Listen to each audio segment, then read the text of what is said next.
Boa noite, irmãos. Boa noite a todos. A paz do nosso Senhor e Salvador Jesus Cristo esteja com todos vós. Estamos neste domingo dando continuidade à programação do mês da família, com o tema Família no Isolamento Social. E temos o privilégio de receber no nosso canal hoje o pastor Egno Silva Lopes, casado com Merilane. Pastor Egno é pai de Igor Mateus e Ingrid, e sogro de Beatriz. Egno é pastor auxiliar no Ministério de Família da Primeira Igreja Batista em Itaboraí. Também psicólogo em formação, já está no 7º período da Faculdade de Psicologia, escritor e líder do Ministério Equipando Famílias. Enfim, pastor Egno e família são usados por Deus para abençoar as pessoas.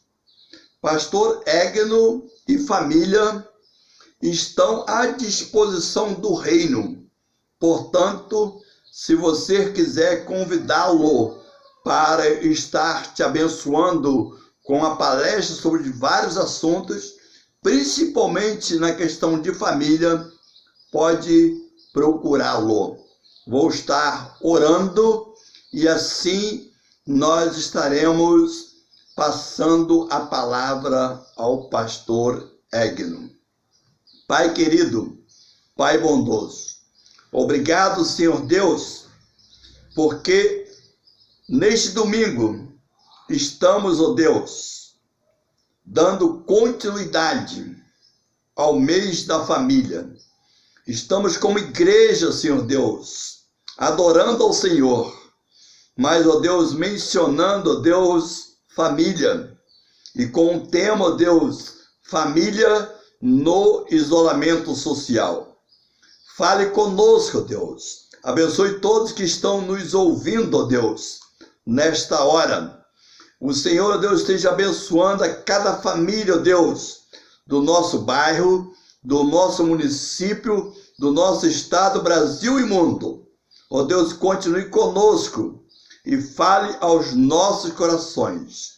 Abençoe, Deus, o pastor Egno. Nós oramos no nome santo de Jesus. Amém. Pastor Egno, Deus te abençoe. Boa noite, amada igreja, Primeira Igreja Batista em Retiro São Joaquim. É uma alegria muito grande estar com vocês, mesmo através desse vídeo. Também a todas as pessoas que vão acompanhar esse vídeo através do canal que a igreja está disponibilizando, para falar de um tema muito pertinente nesse tempo em que nós estamos isolados socialmente. Um abraço aí ao pastor Roberto, que nos convidou para estarmos gravando essa palavra. E eu quero deixar com os irmãos, eu vou compartilhar com os irmãos o texto da palavra de Deus, que está lá em 2 Reis, capítulo 4, para falar sobre a família no isolamento social. É claro que eu não vou pegar um texto na Bíblia que vai falar sobre isolamento social, mas eu vou falar de um episódio que alcançou de maneira muito negativa uma família e que essa família sobreviveu. Então eu quero aproveitar esse tempo para dizer que mesmo isolado socialmente, mesmo com problemas diante dessa pandemia, nós iremos vencer. Então a minha palavra inicial é que você permaneça firme, que você permaneça confiante, perseverante, porque você vai vencer. A sua casa essa é a palavra que eu quero trazer para você nessa noite, pode ser e com certeza será um lugar de milagre. E o texto que eu vou ler se encontra em 2 Reis, no capítulo 4, a partir do versículo 8, que diz assim a palavra de Deus. Acompanhe você também esse texto. Certo dia, passou Eliseu por uma cidade, Sunem, onde se achava uma mulher rica, a qual o constrangeu a comer pão. Todos os dias que ele passava por lá, ele entrava na sua casa para comer pão. Então ela disse ao seu marido: vejo que este homem que passa por nós é um santo homem de Deus. Façamos-lhes, pois, em cima um pequeno quarto, obra de pedreiro, e ponhamos nele uma cama, uma mesa, uma cadeira e um candeeiro. Quando ele vier à nossa casa, ele irá para lá. Um dia, ele foi para ali, retirou-se no seu quarto e deitou. Então disse ao seu moço ajudante, que o nome era Geazi: chama esta sunamita. Chamando ele, ela pôs-se diante do profeta. Então ele dissera ao moço: dize-nos tu, eis que tu tens nos tratado com muita abnegação, que se há de fazer por ti? Haverá alguma coisa que se faça ao teu favor ao rei, ao comandante do exército? E ela respondeu: eu habito no meio do meu povo. Então disse o profeta: o que se há de fazer por ela? E Geazi respondeu: ora, ela não tem filho e o seu esposo já é velho. Disse Eliseu: chama, e chamando ele, ela se pôs à porta. E disse então o profeta: por esse tempo, daqui a 1 ano, abraçarás o menino. E ela disse: não, meu senhor, homem de Deus, não mintas a tua serva. Ela concebeu e deu à luz a um filho, no tempo determinado, quando fez 1 ano, segundo a profecia de Elias. Tendo crescido o menino, saiu certo dia a ter com o pai, que estava com os segadores. Então ele disse a seu pai: ai, minha cabeça! Então o pai lhe disse a um dos seus moços: leva-o até a mãe. E ele o tomou e o levou até a sua mãe, sobre cujos joelhos ficou sentado até o meio-dia, e o menino então morreu. Subiu ela e deitou sobre a cama do homem de Deus, fechou a porta e saiu. Chamando o seu marido, ela disse: manda-me um dos moços e uma das jumentas, para que eu corra até o homem de Deus e volte. E ele lhe perguntou: por que você vai até o homem de Deus? Não é dia de festa, não é lua nova, nem sábado. E ela disse: está tudo bem. Então ele fez albardar a jumenta e disse ao homem: guia e anda, não se detenha no caminho, senão quando eu disser.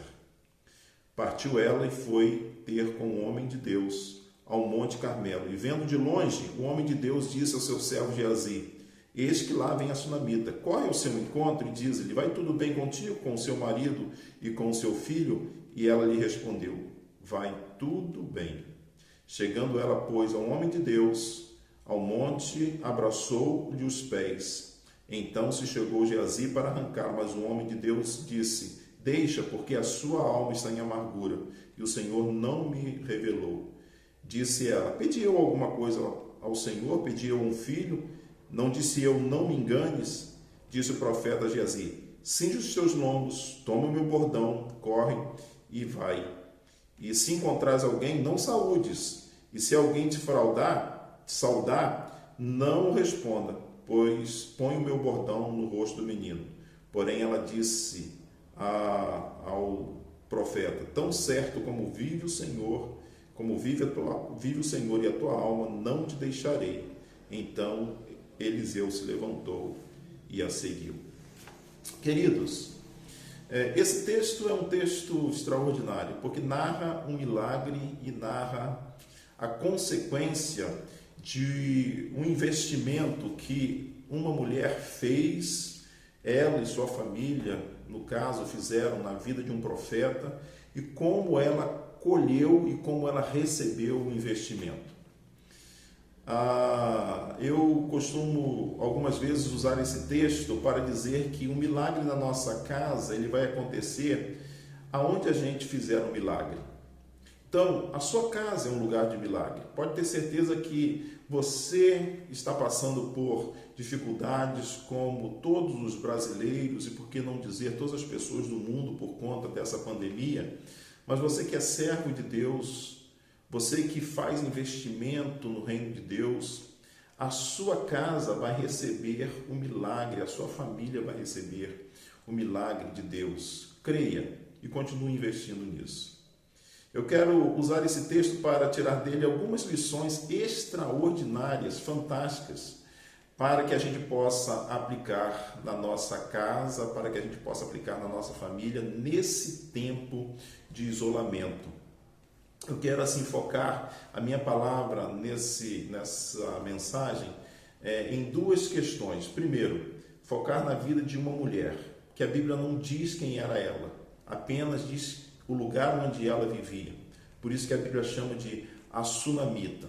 Ela não tem nome e não tem sobrenome, mas ela teve uma influência muito grande na vida do profeta Eliseu. E também eu quero dizer que a sua casa precisa ter alguns instrumentos que servem, que simbolizam a presença e a ordem do Senhor na nossa casa. Nós precisamos acreditar que os investimentos que a gente faz, a gente vai ter retorno e que a gente precisa colocar algumas coisas na nossa casa, alguns objetos na nossa casa, alguns comportamentos na nossa casa que vão fazer a nossa família viver melhor. Eu quero aprender com você e compartilhar com você alguns comportamentos dessa mulher que a gente pode aprender com ela, praticar na nossa vida. Primeiro, no versículo 8, o texto vai dizer que essa mulher ela era hospitaleira. Hospitalidade era uma característica dela. A Bíblia diz que Eliseu era um profeta itinerante e ele e o seu moço chamado Geazi, ele vivia ali nas cercanias de Israel e ora estava num lugar e ora estava em outro. E Eliseu ele não tinha um local onde ele pudesse se hospedar de maneira digna como um profeta. E ela disse ao seu marido: vamos fazer um quarto para esse profeta de Deus. Ela era hospitaleira. Hospitalidade deve ser a marca registrada da família cristã. E quando eu falo hospitalidade, eu não estou falando só no aspecto de receber os que estão passando por nós. Nesse tempo de pandemia, eu e você precisamos fazer a seguinte pergunta: a minha casa, o lugar onde eu estou e isolado junto com a minha família, tem sido um local de hospitalidade? Eu não sei se você já observou, mas a palavra hospital, que nesse tempo está muito cheio por conta da enfermidade, tem a mesma raiz em hóspede, hospitalidade, e significa hospital, na sua origem, tem ideia de cura, de acolhimento. Por isso eu estou me valendo dessa palavra para perguntar para você, para perguntar aí na sua casa, se a sua casa tem sido um local de acolhimento.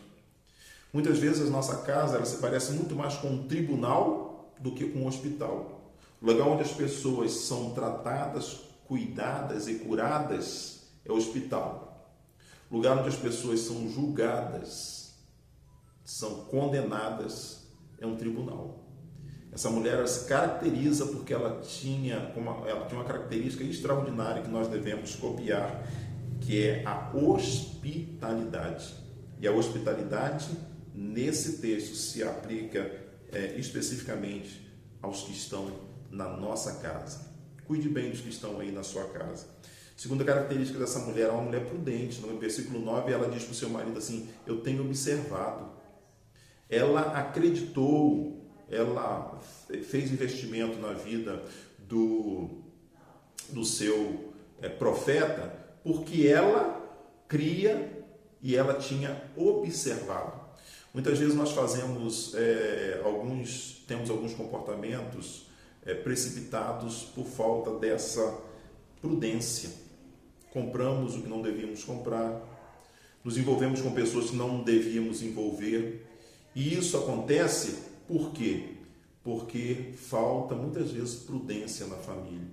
Prudência às vezes num jovem ou numa jovem que quer se casar e se precipita e não observa, por exemplo, o comportamento daquele ou daquela com que ele vai estar envolvido para o resto da vida. Essa mulher, ela tinha uma característica que nós devemos copiar, ela também era prudente. Outra característica dessa mulher, está no versículo 10, é que ela era uma mulher submissa.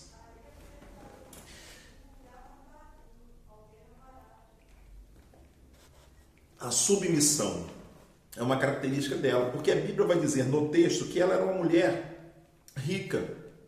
Isso me faz inferir, isso me faz deduzir que ela é quem tinha dinheiro, talvez porque tivesse herança, porque tivesse algum rendimento, eu não sei. Mas quando a Bíblia diz que ela era uma mulher rica, me dá a ideia de que ela poderia, se quisesse, ou se fosse uma mulher rebelde, não fosse submissa, usar o seu dinheiro como quisesse. Mas ela diz para o seu marido, vamos fazer um quarto, ou seja, façamos um quarto. Casamento é lugar de parceria. Casamento é lugar em que o marido e a mulher, eles estão juntos no mesmo negócio. Não existe, por exemplo, meu dinheiro, seu dinheiro. Não existe minhas contas e suas contas. Existe um conjunto e esse conjunto pertence aos dois. Essa mulher era uma mulher submissa. Outra característica dessa mulher é que ela era altruísta, e eu vou falar essa característica junto com uma outra que é muito parecida. Ela era altruísta, ou seja, tinha o desejo de dividir. Altruísmo é o antônimo, o contrário de egoísmo, e ela disse, vamos fazer algo por ele, mas tanto quanto altruísta, ela foi também generosa. E isso está no versículo 10 também, altruísmo e generosidade. Fazer um quarto para acolher, e mais do que simplesmente fazer um quarto, ela teve o cuidado de colocar nesse quarto utensílios que pudessem servir melhor ao profeta. Toda vez que alguém na sua casa precisar de algo seu, faça o melhor que você puder fazer. Sempre faça mais do que o que aquela pessoa pediu. Seja o seu esposo, a sua esposa, seu filho, seu pai ou a sua mãe. Altruísmo e generosidade, característica dessa mulher. Outra característica dessa mulher que é interessante, está no versículo 22, é que ela era uma mulher dinâmica. O dinamismo fez com que ela corresse. Muitas vezes, essa falta de pressa em socorrer o nosso casamento e a nossa família faz com que o casamento ele se desfaça. Às vezes um problema está lá presente no casamento e as pessoas vão empurrando com a barriga, com muita morosidade, com muita dificuldade, ao invés de procurar ajuda. Essa mulher, ela quando viu que o filho estava morto, conforme o texto que a gente leu, ela recebeu o filho, ficou com ele no joelho até o meio-dia. O menino morreu, ela correu, colocou o menino sobre a cama do profeta e ela foi correndo ao encontro do profeta. Querido, se eventualmente eu estou falando para você, homem ou mulher, marido ou mulher, que está vivendo problema sério no casamento, eu quero dizer para você, não adie a busca por uma ajuda. Quanto mais complicada ficar a situação, mais difícil será a solução. Corra. Às vezes nós perdemos uma coisa preciosa ou algo precioso porque existe morosidade. E essa mulher nos deixa essa lição de dinâmica na nossa relação familiar. Continuando nas características fantásticas dessa mulher, eu vejo nela uma mulher também que era sensata, sábia. Ela tinha uma característica de sensatez E isso me parece muito claro quando ela se encontra com Geazi. E ao encontrar-se com Geazi, essa mulher vai responder a uma pergunta dele. Vai bem a tua casa? Vai bem o teu marido? Vai bem o teu filho? E ela disse, vai tudo bem. Talvez você pergunte-se ou pergunte a mim, mas como ela disse que está tudo bem ou que estava tudo bem, se a gente sabe que na verdade ou na realidade não estava? Querido, eu vejo que existe sensatez nessa resposta, porque ela não compartilhou um problema com quem não podia resolver. Às vezes nós complicamos a nossa vida simplesmente porque nós compartilhamos problemas da nossa casa, da nossa família ou problemas pessoais com gente que simplesmente não vai resolver ou nem sequer vai ajudar a resolver os nossos problemas. Alguém já disse que quando a gente compartilha um problema com alguém que não resolve, o máximo que ele pode sentir por nós é pena. Ou talvez alguns sintam até prazer por ver o nosso sofrimento. Como ela sabia, ou como ela tinha convicção que Geazi não resolveria o seu problema, ela pensou, creio eu, o seguinte: eu vou dizer que está tudo bem e vou correr para quem de fato pode me ajudar. Se você está passando problema no seu casamento, não gaste o seu tempo, sua energia física, emocional, espiritual, compartilhando o problema do seu casamento com pessoas que não poderão te ajudar. E aqui eu quero de maneira específica aqui dizer para você, se o seu problema, por exemplo, é um problema físico, procure alguém que possa te ajudar e ninguém melhor do que um médico. Se o seu problema é um problema emocional, procure alguém que possa te ajudar e muitas vezes é uma pessoa, e essa pessoa deve ter valores cristãos, mas pessoas que têm capacitação nessa área, psicólogo, psicanalista, alguém que vai ajudar você. Se o seu problema é um problema de cunho espiritual, procure o seu líder espiritual. Não adianta você compartilhar a sua dificuldade, o seu problema com alguém que não vai te ajudar. Então, essa mulher, ela disse para Geazi, está tudo bem. E ela foi na pessoa certa. E a pessoa certa era a figura ali representada, que representava Deus, que no caso era o profeta Eliseu. E por último, nessa mulher eu vejo uma virtude que todos nós também devemos imitar, a virtude da persistência. Essa mulher tinha tudo para não ter o seu filho de volta. Ela foi persistente no seu desejo de ir quando ela estava ainda perto do seu marido e o seu marido disse, por que você vai procurar o profeta? Não é lua nova, não é dia de festa, não é sábado, por que você vai procurar o homem de Deus se não existe uma razão específica? E ela disse, está tudo bem, e foi procurar. A persistência dela foi em correr, em não dar gastar sua energia com o Geazi. A persistência dela foi ao chegar diante do homem de Deus e dizer uma frase para ele que foi a seguinte: Eliseu tinha mandado o Geazi ir na frente dele, colocar o bordão sobre o menino, e ela disse para Eliseu o seguinte: eu não sairei daqui se o Senhor não for comigo, se o homem de Deus não for comigo. Existem vitórias na nossa vida que elas são ganhas pela persistência. E não é diferente, por exemplo, se você quiser salvar o seu casamento, se você quiser vitória no seu casamento.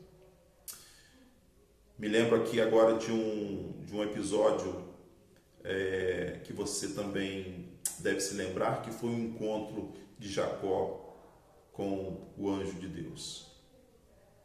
Ele estava de volta à sua casa com medo de morrer e ele passa a madrugada toda e o dia já estava raiando e ele lutando com o anjo e o anjo dizendo: eu preciso ir embora, eu vou embora, e ele disse: eu não vou te deixar, não vou te deixar, não vou te deixar se tu não me abençoares.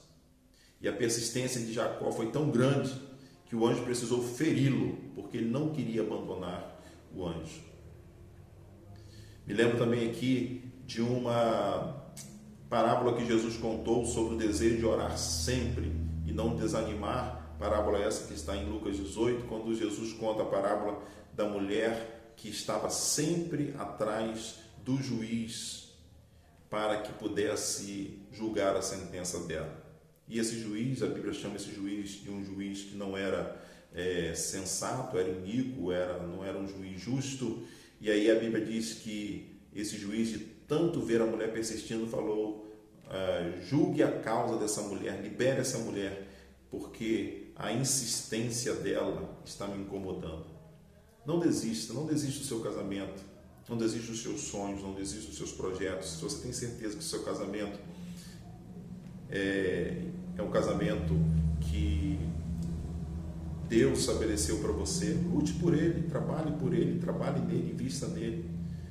Se você tem projetos pessoais, projetos esses de conquistas no trabalho, conquistas acadêmicas, lute por eles, porque a característica de quem é vencedor é a característica que faz com que a pessoa não desista, ou seja, não desanime. Essas foram algumas das características da mulher, e eu quero encerrar a nossa reflexão nessa noite falando sobre o que aquela mulher colocou no quarto, para simplesmente um quarto, e deixou esse quarto oco, vazio. Mas a Bíblia diz que ela colocou 4 objetos, e esses objetos têm um significado. Ela fez um quarto e colocou nele uma cama, uma cadeira, uma mesa e um candeeiro. Eu quero, nesses minutos finais, refletir com você qual o simbolismo do quarto. O primeiro simbolismo que o quarto tem na nossa vida e que nós podemos aplicar na nossa vida como família são 2. O primeiro deles é privacidade. E aqui eu quero falar privacidade em 2 vertentes. Primeiro, privacidade com Deus. Jesus, falando sobre oração, ele diz assim: e tu, quando orares, entra no teu quarto. Quarto é lugar de privacidade, é lugar de encontro marcado entre você e Deus. Quanto tempo você tem gasto no quarto? Quarto aqui pode vir entre aspas, porque pode significar, pode ter um simbolismo de privacidade, e às vezes o seu quarto pode ser o seu escritório, o seu quarto, lugar de privacidade com Deus, pode ser mesmo o banheiro, o seu quarto, lugar de privacidade com Deus, pode ser embaixo de uma árvore no seu quintal, mas nós precisamos de privacidade para que possamos ter um relacionamento íntimo com Deus. Segundo, quarto também, e aí uma palavra muito específica para o casamento, já que eu trabalho muito nessa área, é lugar de privacidade para os cônjuges. E às vezes o casamento vai mal porque não está existindo privacidade para o casal. Às vezes, você deve ter ouvido essa ilustração que o quarto do casal às vezes parece muito mais uma avenida do que um quarto, ou seja, todo mundo quer desfilar lá. Às vezes porque tem ar-condicionado, às vezes tem televisão, e aí todo mundo quer dormir lá. Isso tira o quê?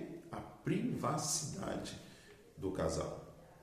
Quarto, marido e mulher, é lugar em que os 2 devem estar sós.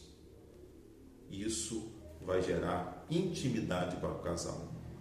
Então, cuidado com o seu quarto. Como eu disse, o milagre acontece onde você faz investimento. Quem sabe a sua intimidade, a sua privacidade está ruim e você precisa fazer investimento na sua privacidade. Privacidade significa quarto com portas, com fechadura, para que você tenha privacidade. Segundo, aí agora analisando os objetos que havia naquele quarto, vou começar pela cama. Cama. A cama significa duas coisas também.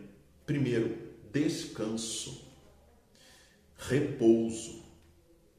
Uma das coisas que nós temos, ou espero tenhamos aprendido nessa pandemia, nesse tempo de isolamento social, é que a gente não precisa correr tanto. As pessoas estão vivendo uma crise, e uma crise que está relacionada a um relacionamento pessoal, um relacionamento com os outros, porque a casa às vezes era apenas o local em que passavam algumas horas e agora estão sendo obrigados a estarem em casa. E aí estão vivendo. Então significa que nós não precisamos correr tanto para viver. Às vezes a gente vê pessoas correndo e perdendo aquilo que é mais precioso e não descansam. Segundo, a cama significa também intimidade para o casal. A vida sexual do casal, ela precisa e deve ser abundante, conforme diz a palavra de Deus em 1 Coríntios capítulo 7. Então você precisa fazer investimento na sua cama, no seu colchão, para que possa haver a abundância na expressão sexual dentro do casamento. Segundo objeto que estava dentro desse quarto, a mesa. A mesa significa comunhão. Eu creio que se você não fez ainda há tempo de resgatar isso na sua casa, usar a mesa para a refeição. Em algumas casas, a mesa tem sido apenas um objeto de mera decoração. Mas se você observar, por exemplo, na vida de Jesus, ele tinha prazer de estar à mesa com as pessoas. Porque na mesa a gente se desarma, na mesa a gente está dividindo algo prazeroso. Então utilize a mesa da sua casa para que possa ser um lugar em que as pessoas se alimentem juntos. Desligue a televisão, desligue o smartphone e participe da mesa juntos como família.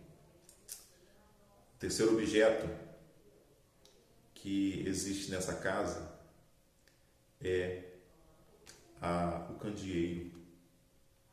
O candeeiro significa palavra de Deus, o que deve reger o seu comportamento, o meu comportamento dentro da nossa casa é aquilo que a Bíblia diz. E o que a Bíblia diz?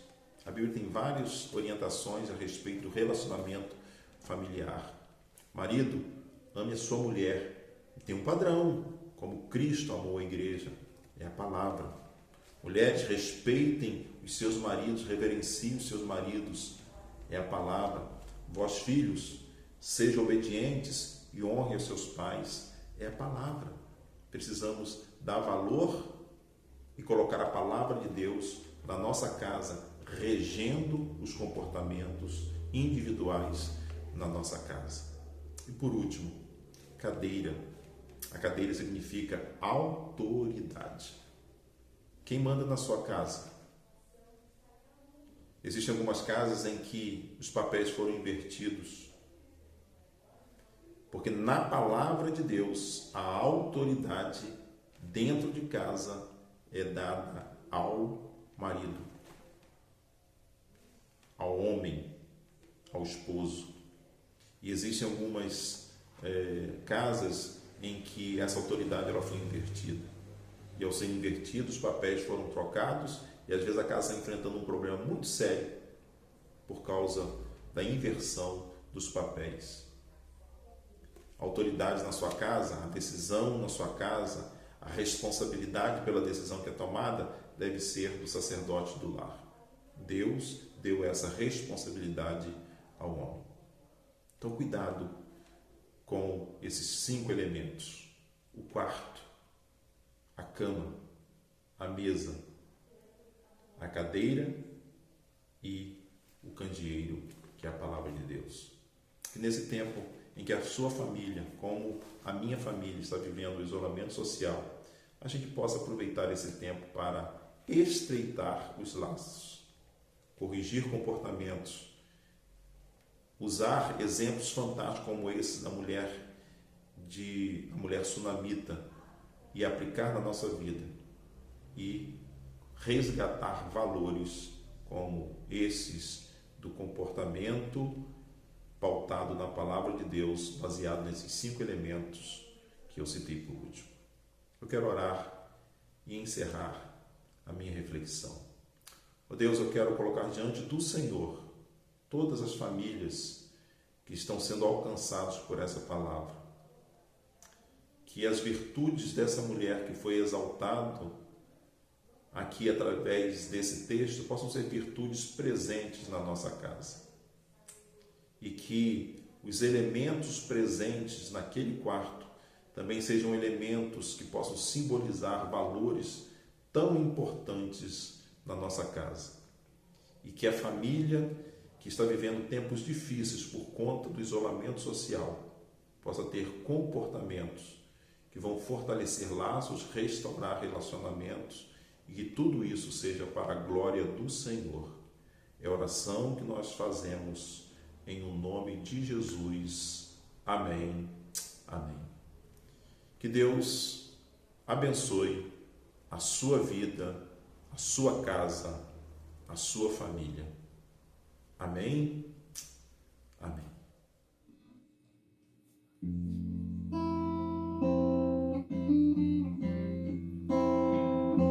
Em meio a esse isolamento social, ficamos nos braços do Senhor. Fique nos braços do Senhor. Ele te guarda.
do nosso culto.